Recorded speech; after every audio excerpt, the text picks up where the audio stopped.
பீகாரில் வங்கதேச நாட்டைச் சேர்ந்தவர் என்ற சந்தேகத்தின் அடிப்படையில் ஒருவர் மீது இளைஞர்கள் தாக்குதல் நடத்தியுள்ளனர். பீகாரில் வங்கதேச நாட்டைச் சேர்ந்தவர் என்ற சந்தேகத்தின் அடிப்படையில் ஒருவர் மீது இளைஞர்கள் தாக்குதல் நடத்திய சம்பவம் அதிர்ச்சியை ஏற்படுத்தியுள்ளது. மதுபனியில் உள்ள சக்தா என்னும் பகுதியில் வங்கதேச நாட்டைச் சார்ந்த ஊடுருவல்காரர் என்ற சந்தேகத்தின் அடிப்படையில் ஒருவரை அப்பகுதியினர் சரமாரியாக அடித்து உதைத்தனர்.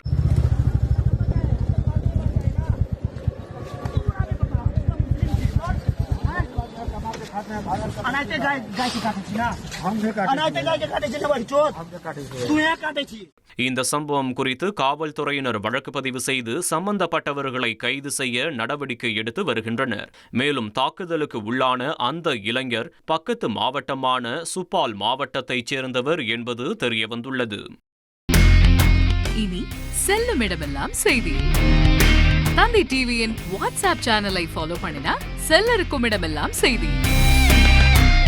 இதோ QR கோட் இப்பவே ஸ்கேன் பண்ணுங்க, ஃபாலோ பண்ணுங்க.